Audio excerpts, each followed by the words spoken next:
Hello, stamping friends.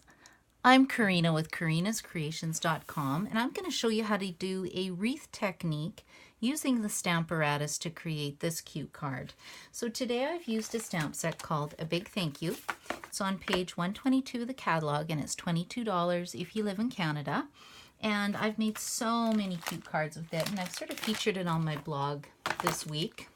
My blog is, again, karinascreations.com. So I made this cute little treat with a tag.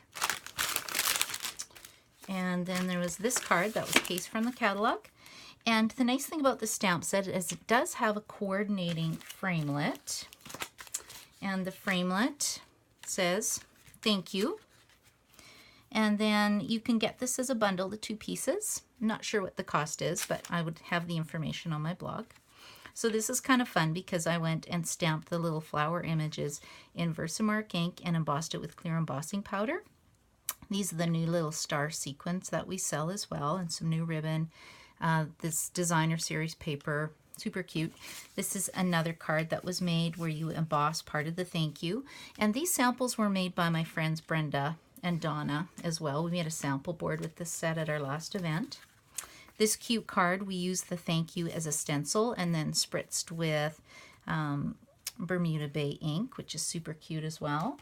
And then Donna went and made this card using the new wreath embossing folder that we have for Stampin' Up. And then the final sample I have to show you is this one, made with the new puzzle stamp set. I'm not sure the name, and then I believe it's a framelit that punches out these pieces. Anyway, if you haven't seen the new catalog, you can email me at kchin2@telus.net, and I will get a catalog to you, if you live in Canada, that is. Now, I want to show you quickly how to make this card. So the first thing you want to do is get a window sheet. I cut mine down to 5.5 by 5.5, but it truly does not matter which way you do it. And then I went and cut a piece of cardstock. This is 3.25 by 3.25, but you can use 3.5 by 3.5, whatever you want to use. Let me just move this over, and I'm just going to trace it with a Sharpie. And the nice thing is, if I don't trace it very well or make a template that's not great, you just use Stays On ink remover and it will dissolve the Sharpie lines, and you can do it again until you're happy with it. Okay, so I trace the square this way, and now I'm putting it here, and hopefully I'll get it fairly accurate. What I'm looking to make sure is that my squares are of a similar size. Okay, I think that's okay. You can also use the layering square dies to make a template. I've seen that done as well on cardstock. And it just cuts out these squares instead of just tracing it. But I just did a Stamparatas class and everybody made this template and seemed to work pretty good. Won't be 100% perfect. Hopefully I won't be off, but you know what? I'm good with that. So let me bring in my Stamparatas. Now if you don't have a Stamparatas, I'm just going to say this, you do need the Stamparatas. It is fantastic. It comes with 2 plates, so it is better than the other similar tools on the market, because you can actually stamp 4 stamps at one time. And I'm going to put that one on here, and then I'll put my other plate up here. Now if we're using photopolymer stamps, you need the foam pad. If you're using rubber stamps, then you remove the foam pad and you don't need the height. You can just use this. I'm also going to grab a magnet from underneath. I've put a piece of washi tape on my magnet. It's just easier to grab. And we're going to put our template down. And I'm getting a square Whisper White cardstock that is 3.25 by 3.25. And I'm just putting it in the lines of my first square. And then I'll show you how I set this up. So you're going to take your flower image. You can see my photopolymer stamp is pink now because I just did a class. So we had 10 people using this cute little flower image. And we use Berry Burst ink, so it's very pink. But you know what? I'm okay with that. And it lifted up a little bit because I'm setting it. Photopolymer can stick a little bit.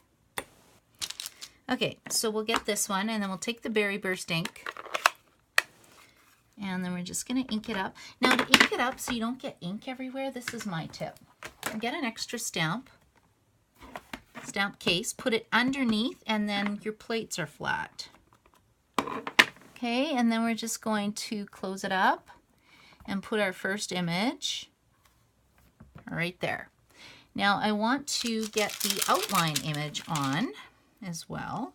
So let's line that up like so. And then I'll close the top plate just to save time. I'm using black Memento ink. I'll ink that up. Okay, I see I was off a little bit. I should have tested it on my grid sheet. You know what? I will show you another tip. Grab another window sheet and you can actually lay things down and test it before you actually stamp.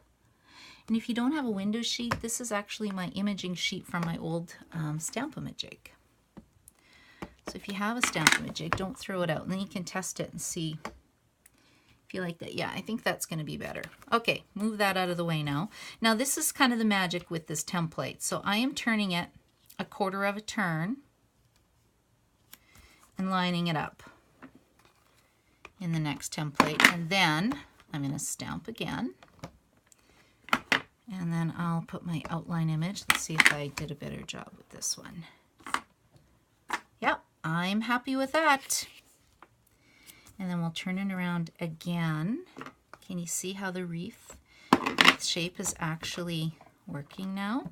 Oh, see how I missed a spot? This is the beauty of the Stamparatas. You just go back in and press, and now it's perfect. I love that. Perfection without the stress. There we go. And I'll do one more for you because I think you get the idea. And then I'll talk about how to assemble the rest of the card. Okay, this is my last one. Outline. So if I had 4 stamps on the go, you just lift the plate up, flip it around, and then I can have another image on here as well. So kind of get the idea, but that gives you the basic wreath shape. So I saw one on the internet using cat heads. I haven't actually tried it yet, but use your imagination here. If we did this with a kitty, and then I think I would just do it in 4 places and put flowers in between, but oh, a kitty head wreath. How cute would that be? Or a puppy. So I haven't tried it yet. Maybe I'll try that and put it on my blog in a little bit. We will see. The other tip I want to give you is that we sell these Simply Chamois, which are really nice for cleaning the plates when they get really dirty. So you may want to pick one of those up. I cut mine, but really I don't think I really needed to do that. I think I'd leave it big next time. So if you know me at all, you know I'm just going to go buy another one because I love all the Stampin' Up! Products, and I need 2 chamois. I need a cut one and now one that's going to be whole. Okay, I'm going to set this aside now because I went and pre-stamped a wreath to show you how the card goes together. So I have my tufted piece of paper, and I say tufted because I took a piece of paper, Whisper White cardstock, that was 4 inches by 5 1/4 inches, and put it in the new tufted embossing folder. Kind of looks like upholstery almost. Put it through the Big Shot, rolled it through, and that is what it looks like when it comes out. Very pretty, and you could use a marker and add some color to your little dots in between the diagonal shapes if you like. Super cute. Then what I did, I pre-cut and scored a card base. So this is 8.5 by 5.5, scored at 4 1/4. And I always use my my Stampin' Up! Paper trimmer for this. And then I'm going to use mono multi-glue because when I'm putting embossed images on cardstock, sometimes they need a little bit of extra adhesive. So if you use snail adhesive, I find it lifts up a little bit. Oh, you know what? Hold that. And plus I can still move it. Yay. Okay, let me pull this in. I forgot I need the new ruffled ribbon on this. So this is, I have enough for one more card. Well, I'm gonna get my stamping station sticky.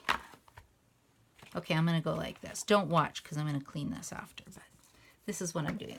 Okay, so this is the new Berry Burst ruffled, I think it's called ruffled ribbon. Anyway, I love it.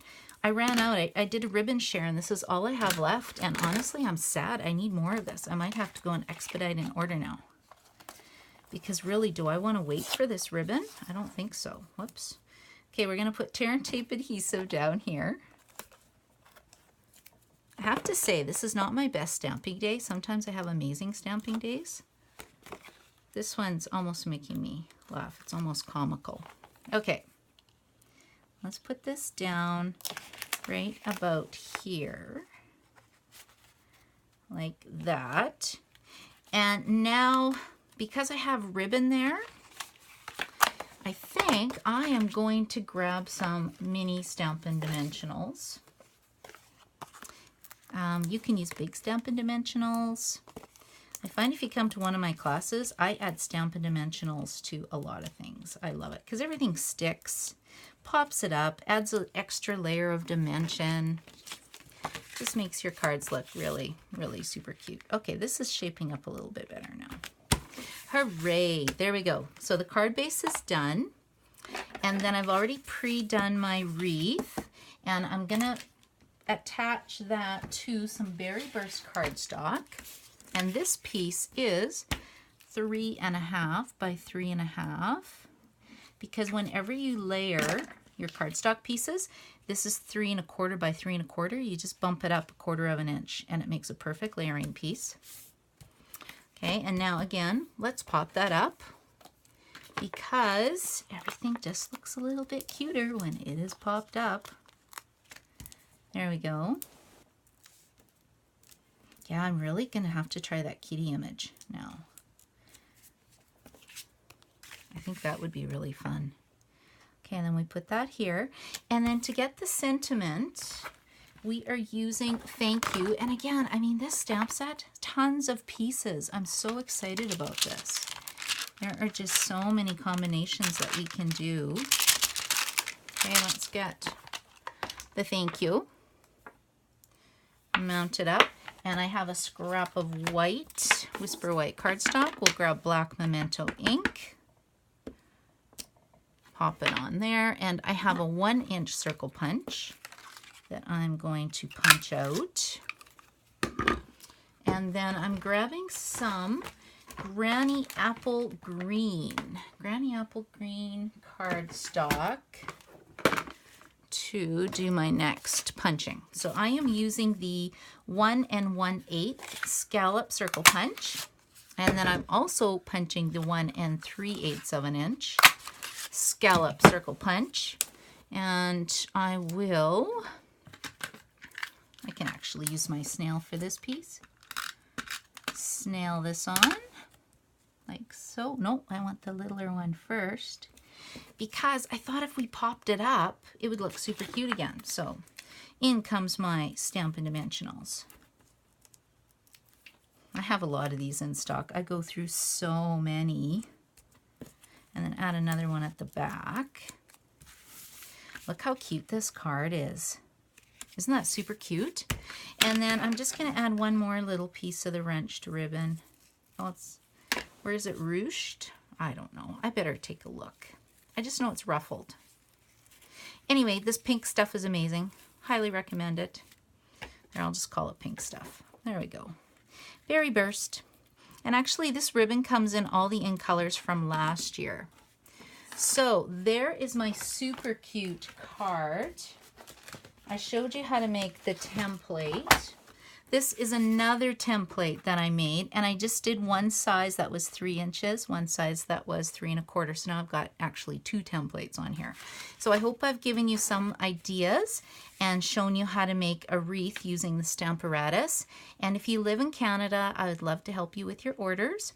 You can go to karinascreations.com, and I have a weird spelling for my name. It's with a K. And then creations I made with a K as well.